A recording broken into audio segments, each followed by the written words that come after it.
Oh, in this episode, we're going to dive into the Celtics domination of the Clippers, particularly that 51-point second quarter. Give you advice on Thanksgiving politics, dinners at the table with your crazy uncle, and even dive into Boston bike lanes and a White House visit for the Celtics. But at the top of this pod, like we used to, I want to give you a couple bets for tonight for the NBA Cup. Tonight is Tuesday, November 26th, and here's what I like. I like the under in the Houston-Minnesota game. The game's in Minnesota. Minnesota's straight by 4. I want to stay away from that, but I want to go 220 on the under, which is a low number to begin with, but two defensively minded teams. I think the Timberwolves kind of unlocked something finally this season. The defense upside against the Celtics were really pressuring the three-point line and directing everything to Gobert at the rim. Gobert was excellent. I think that carries over. Houston brings that energy under Udoka as well. One other bet that I'm not sure I'm going to make, but I do like the Bucks getting 2 in Miami, and I like the Bucks. The bet that I am going to make, the Bucks are plus 160 to win their group. Right now, the Pistons are 2-0, and the Bucks are right there with one loss. But I think they're going to win tonight, and I'm not sure the Pistons are going to win out. And I like the Bucks at plus 160 to win their group play. You're listening to. They're going to call it a hard foul. They're going to call it a hard foul. Good morning, everyone. We're coming to you the morning after the Celtics' big blow victory over the LA Clippers, 126-94. A triumphant return for Kristaps Porzingis. We can get into what we saw out of him, and just a barrage of 3-point shots in the second quarter. 51 points that broke this thing open. Mike, what's your main takeaways? Kevin, good morning, by the way. Kevin Porter Jr. throwing the ball out of bounds because he couldn't handle a man pushing him on the post. Yeah, I know there's something satisfying about that. What a complete jackass that guy is.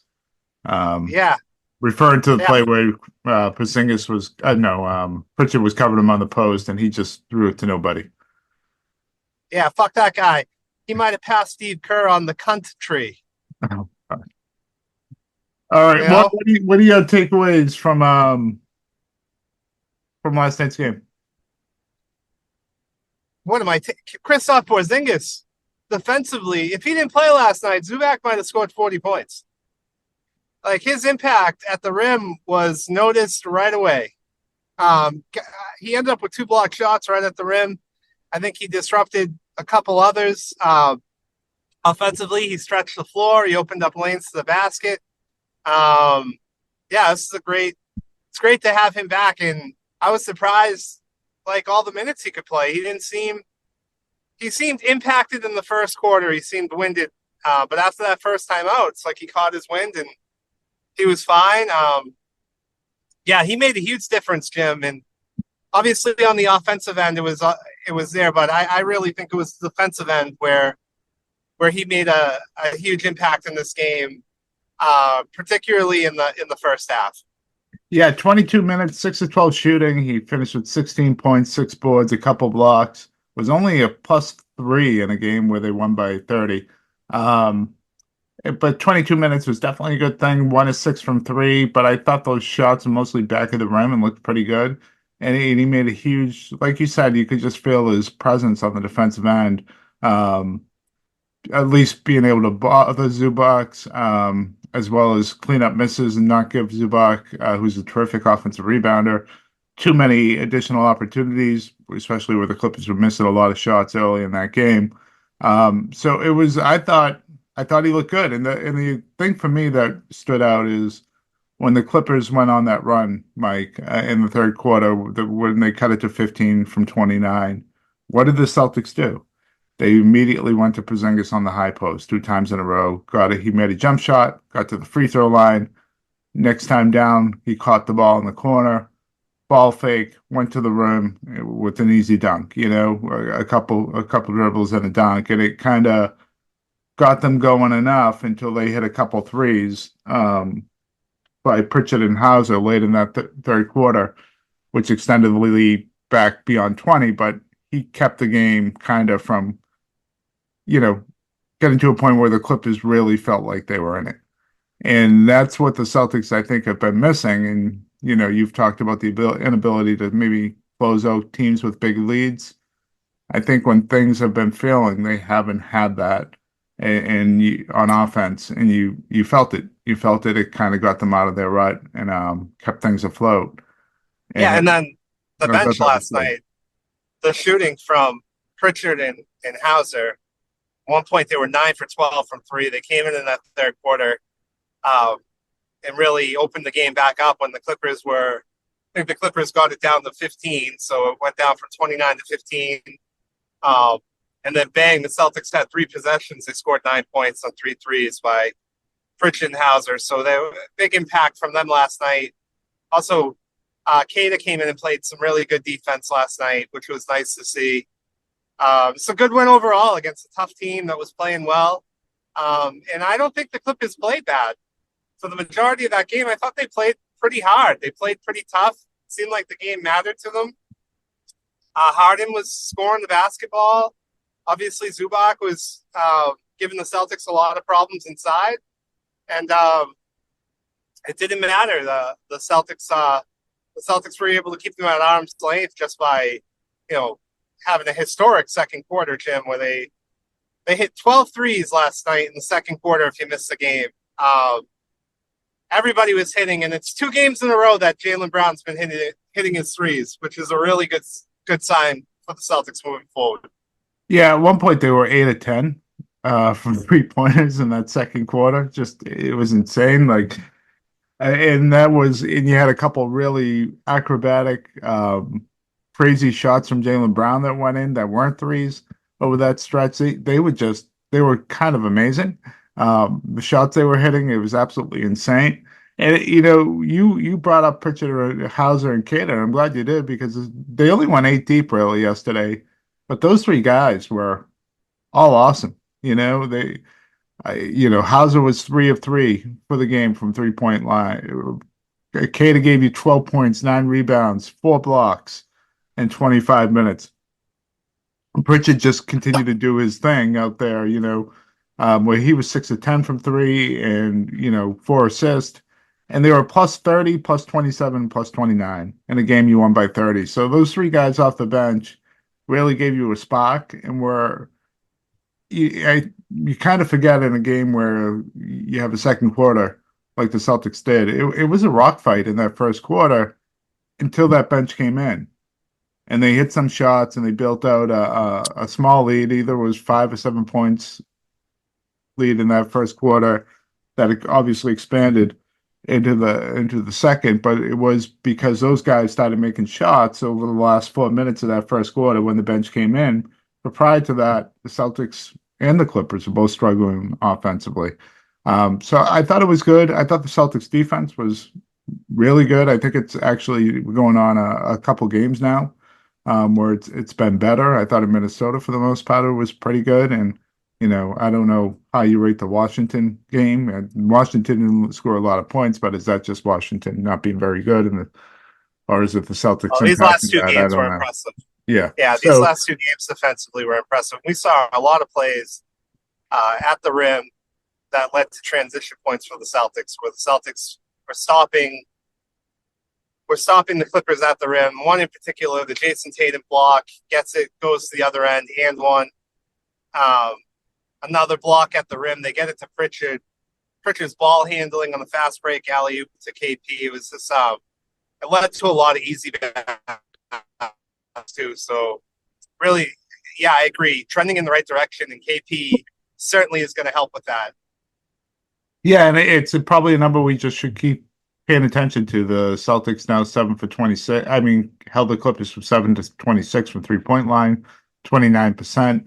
They continue to just be really, really good in that area, game after game. In today's NBA, holding a team to only 7 3-pointers, especially when you hit 12 in one quarter, I think it's safe to say you're probably going to win the vast majority of the games you play like that. Any other thoughts on yesterday or going forward? Yeah, I really this isn't so much to do with the game, but I really enjoyed Brad Stevens being on the call yesterday. I think it was in the second quarter It when the was the Celtics were second going quarter, yeah. off. Yeah, I would love it if they could do that more often. I mean, he is not afraid to be critical of the team, which I found interesting. You know, just hearing him almost like still like the coach inside of him. Oh, he's another point, another bucket in the paint, Mhm. another bucket in the paint. Yep. Yeah, it's really easy to blow a 30-point lead in the NBA. I was like, wow, this guy's never satisfied. Is the impression I got. But I just thought some of his insights and what he was sharing was a lot. You don't really get that from GMs. You don't really get that from people connected to their teams. I I liked it. I thought it was really good. I would love it if they could do that more often. Yeah, no, I thought he was. I thought it was nice. It was a nice change. I think the broadcast over the last couple of years has really not been what we have been used to as Celtics fans throughout the course of our lifetime. Um, I think if I'm being honest, I don't think Scal's been very, very good this year at all. At times he seems to be watching a different game or more focused on the national stuff than he is the local. And Drew Carter is obviously pretty green. So I thought it was helpful for sure to have someone like Brad Stevens give insights as a GM. And like you said, he still has that coaching perspective on um on how things work out. And it was the one opportunity where they talked about Jeff Van Gundy yesterday and his role with the team last year. And I thought that was pretty insightful as well. But yeah, no, I thought overall, that's been one of my biggest disappointments with the Celtics is I just don't think the presentation on the telecast is really all that good at all. Oh, it's not. I mean, you don't like when Drew Carter's talking about what shoes they're wearing, I you know. know. Uh, And he's very and then like, deferential towards Scal, which I'm not so sure is what you need. I don't think you need someone deferential to Scal. yeah, Yeah, I think there's a little bit of a bully relationship there, Jim. yeah, If it I'm going to feels be that way. honest, I mean, it's not just Scals. I've seen Eddie House bully him too on TV. It's a weird dynamic. I don't know if Eddie House wanted the job. I'm not sure, but um, and I don't think Drew Carter's terrible or anything. But I No. also like he's kind of like similar to a lot of these guys. He's not unique in any way. I don't know. Yeah, I don't know if he's he a looks like fit he for just came out Boston. of a Xerox machine from Syracuse, right? Yeah, You can tell he's not a Boston guy. He's very polished. He cares about his craft, all those things, but it doesn't have that Gorman dynamic that, you talked about being unique. That's what made Gorman so great is his local ties, his story, he calling games under the bleachers at different colleges, all the different sports he called, and then his genuine love for the Boston Celtics. You could just fail through the telecast. I think Carter will warm up to the team more as he calls more games here, but it's it's not what it used to be, and I don't know how you would have recreated that or found that nowadays. Anyhow, I don't know if there was a guy in the wings that you need. I mean, Grandy's great, but he's more made for radio with how long-winded he is. So I don't really know. And clearly Gorman, wasn't the same of what he used to be um, as he got older. But you know, it, he was a he's probably he was as good as they get. So it's tough shoes to fill. But it hasn't been great, at the same time. yeah. I always I thought, still think it's and subpar. I I turn on thought like the Scouts. Charlotte Hornets game, and they're so entertaining and so much fun. The play-by-play guy with Del Curry compared to what the Yeah, Celtics have. and I always felt like I thought Scouts was good last year, but I agree about this year. doesn't always seem focused, I guess, on what's happening on the floor. Yeah. He'll be talking, yeah, which is, that's for your radio show. And he has a great radio. I don't know if you listen to it, but his morning radio show is one of the best shows on the radio. But it's not for the broadcast. I always wondered why it wasn't Max that replaced Tommy, because Max and Tommy kind of have a lot of similarities. As just entertaining people. They're different in their personalities, but I've heard people say Max is made for the radio. He's made for TV too. Well, he's good on camera, and he's funny as hell. I even think Eddie House would be pretty good. Obviously, we haven't heard him enough, but I like the guys that are willing to kind of, show a side, like not really hide how they feel. Exactly. It's not buttoned up, and at times it feels like Scal is maybe because of the national profile he has now, or his AAU stuff, and I get it, but it feels a little bit more buttoned up than I think it needs to be. Like, let loose on the officials sometimes if you think it's a bad call. Let loose, on what's happening on the floor. Bring that emotion. It's missing. It's very dry. It's very dry with a really, really good goddamn team, Yeah. Yeah. Mike, last night was a blowout. I think we got comfortable as Celtics fans over the last season last season what we saw was so unusual. You don't win like they did so consistently by so much. This year, what we've seen in this 15-3, but these closer games is more typical of an NBA season when you have great athletes and the top players in the world. Last night, that's my last takeaway. It felt a lot more like last season, and you just wonder if we're unlocking something here with getting Porzingis back. Obviously, we don't know how much he's going to play going forward, and if Neemias Queta gives you something similar to what he gave you last night as your backup center going forward, between him, Porzingis, and Al, oh boy, that's quite the depth at that position. And you just wonder what the ceiling is for a team like this. But that looked pretty good. It looked pretty good as we head into Chicago for the last NBA Cup game. Yeah, I think we could be getting used to it again with KP back. Just defensively, when he's right, it makes such a difference. Guys can cheat. Guys can do other things. Derek White can block more shots. There's more steals. Saw that last night, actually. You can do a little bit of what Minnesota does, right? Where they just press on the 3-point line and can be really physical out on the perimeter because helps it as it turns to the rim. You're not really worried about a guy blowing by you, because if he blows by you, it's at the rim. It's going to be really difficult. So I think the league's in trouble if he's good to go, and especially the nights where him and Al are both playing together, which we'll see against Chicago and Cleveland. I would assume they're both going to sit against Miami. They're probably going to go hard for that Cleveland game and then hope for the best against Miami. But when they're both out there too, when's the last time we really saw that? When's the last time we saw a healthy Al and a healthy KP? Game 1, the NBA Finals. Yeah, so now you have Al coming off the bench. You're going to have times where him and KP are out there together.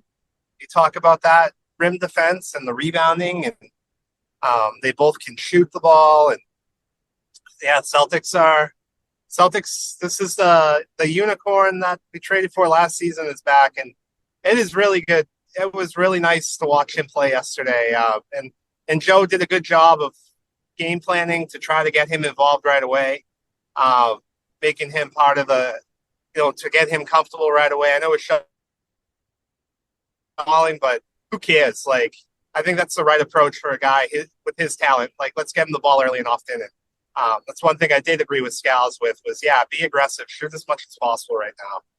Get a feel for it out there. So, yeah, good upcoming stretch here, Jim. And yeah, it was nice to see him back. And I feel like they do that, maybe not to the extent they did yesterday, but I feel like that's part of what they would do last year, is they would just try to stretch defenses out early and just showing that he's going to take that shot has to bring a guy like Zubac or if it's Rudy Gobert or whomever all the way out to defend. And that just unlocks everyone else. Like we talked about going into the game last night on yesterday's pod. Yeah, no, a heck of a stretch coming up. The NBA Cup, so people know if the Celtics win, and Atlanta loses to Cleveland, they advance. If Atlanta wins, it doesn't matter if the Celtics win, Atlanta will advance, and then it would come down to point differential for like the wild card. And however that shakes out, if Atlanta wins and the Celtics win, then the only way they advance is if, they have the highest point differential of a bunch of teams. Yeah. I really missed last night too. Tommy Heinsohn not being there. He would have called out Kevin Porter Jr. He would have said something. He would have made some sort of comment at some point during the game. Maybe would have been on that Pritchard defensive possession on the post where you kind of saw Drew mocking it a little bit. I thought, which I liked, but like Tommy would have came out and said it.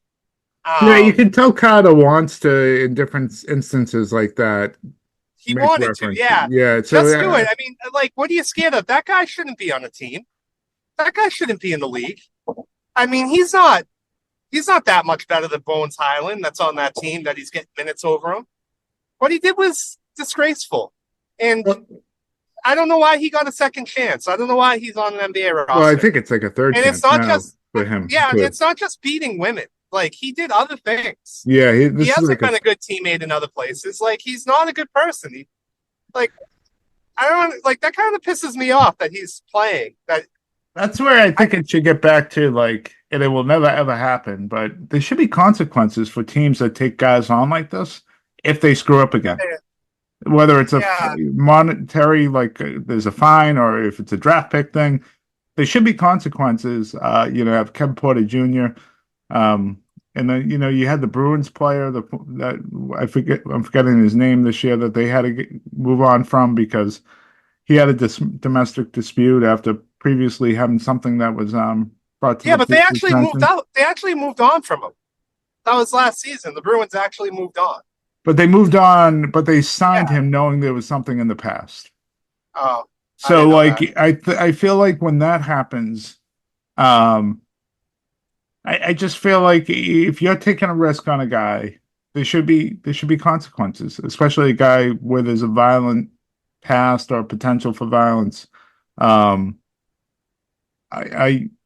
just don't have the stomach for these guys. I really don't. I think we've been fortunate that the Celtics really haven't had anybody that would fall into this kind of situation, and it doesn't mean they won't in the future.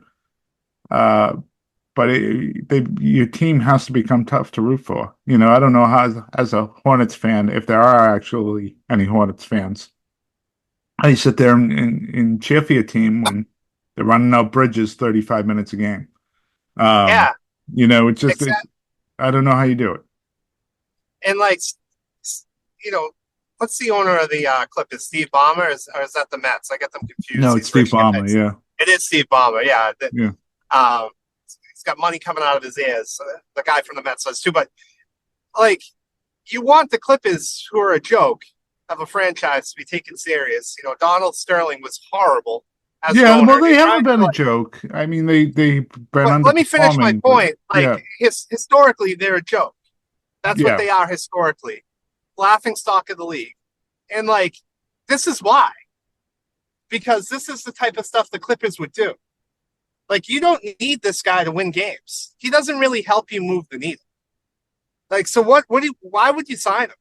This makes me a very likable team that has great coaches that plays really hard. I'm rooting. I don't want to see them be successful at all. I didn't know until yesterday. I think you said it on the pod that he was on their team, and I was like baffled by that. I was like, that guy's in the league. Like, I don't remember him being even a great player. Like, it's not like I know he's a high volume shooter, but they don't go in. So, like, what's he even like offer basketball wise? It's crazy to me. It kind of pisses me off that he's like, he shouldn't be out there. No, they don't need him either. Like, I think that's the thing you're kind of hitting at, is that he's not been like central to their success or anything like that this season. It's been Harden and Zubac and Norm Powell, really. And then the other guys just kind of filling in and playing their role and playing it well. And I certainly think you could find someone to replace Kevin Porter to keep those trains on schedule. Yeah, and that's the thing too. Tommy would have said something. Tommy would have said something controversial. It would have been a story, and it would have been great. Like, yeah, and he would not have apologized. So exactly, yeah, exactly. That's the kind of stuff I miss. I feel like he could say almost anything and get away with it. It's at some points in his career. Yep. All right, Mike. Any closing thoughts as we head into Thanksgiving? The NBA Cup, a tough week for the Celtics, schedule wise. Anything we've missed on certain players or anything like that? I hope everybody, our listeners, have a wonderful Thanksgiving. It's a good time to just relax and eat some good food, and then Friday, let's enjoy the Celtics kick the Bulls' ass and go to Vegas. That's right. That's right. And when people bring up politics around the dinner table this week, you don't have to get up from the table. You just change the subject to the Celtics, and there's a lot of positives to talk about. Flip it over. Flip it over. Beat the shit out of your uncle. Just do it. I think that's what we need. We need a good fight. We just let it out. Let the aggression out. Well, there's two approaches here. You can do that, or you could talk about the Celtics, or I guess the third one is you can engage on the politics and ruin everyone else's time. Yes. Completely up to you. Completely up to you on how it goes. But happy Thanksgiving. We will. Tim, I'm gonna get a "Make America Great Again" hat and wear it to the Thanksgiving table to see what kind of reactions I get. You should. I'm just gonna do it. I'm gonna start wearing it everywhere. Actually, the movie theaters, whatever. I'm just gonna start wearing it. It's like Larry David, that Curb Your Enthusiasm episode where he just wanted to be left alone, and so he throw that hat on wherever he went. I'm doing it for a scientific experience. I just want to have people assume things about me and just wear it and see what people think. I don't know. I'm gonna get some gear, some MAGA gear. I'm gonna go to one of those MAGA stores and just buy a bunch of stuff. So, I'll be talking about the Celtics because I want to be positive and uplifting, and 15-3 over 18 games and NBA champion and all that stuff is exactly that. So enjoy. Yeah, they're making Boston great again. They're making Boston. They're putting us on the bat. On the map. Well, I wish I could do something about those friggin' bike lanes in the city. If we want to make Boston great again, can we spend some time talking about those goddamn bike lanes that the mayor has put in? There you go with the negativity. All right. There you go. Yeah. That's what I'm bringing up at Thanksgiving. No, I'm getting and not only bike lanes. If I could have everyone, it's not only bike lanes. You also have gigantic parking spots next to the bike lanes. It's the negativity. This is the problem right there. You used to have 4 lanes. 4 lanes you could drive down on places like Arlington Street, and now you have 2. Oh, you'd have 3 lanes, but now you have 2 because you have gigantic bike lanes that I don't even see bikes on during rush hour. Well, stop being such a pussy and get a bike. Go buy a bike. Ride a bike and get out of your car. Get some. Yeah, I'll ride a bike from Boston down to Pembroke. Just do it. You'll be all right. Yeah, I'm gonna get a Michelle Wu T-shirt for our next call. See what you've done to me? Make America Great Again hat. That's gonna be my outfit for the next pod. Yeah. Well, it was good to see. It was good to see her at the White House for the Celtics championship presentation there, which I was at. Oh, that lady didn't watch a game. She doesn't know basketball. All right, everyone. This is why we should talk about the Celtics and not other things. I got one more important thing to say. one more really important thing to say. All I right? get a feeling something inappropriate's coming that I'm going to have to cut off, but go ahead. Oh, no, it's not. It's not inappropriate at all. I agree with Jimmy on Thanksgiving. It's a good time of year to talk about the Celtics because, man, are they good. And this team, I'm going to say it now on the podcast, Jimmy. I'm putting it out there. They're winning back-to-back championships with Kristaps Porzingis healthy. Nobody's beating this team. Everybody's miles away from the Celtics. And that's what I'm ending with, some positivity. They're making Boston great again. Well, way to take a brave take. They are the favorites. So you way to go out on a limb there, Mike. All I right, try to be everyone. positive. I'll see you. Happy See ya. Thanksgiving.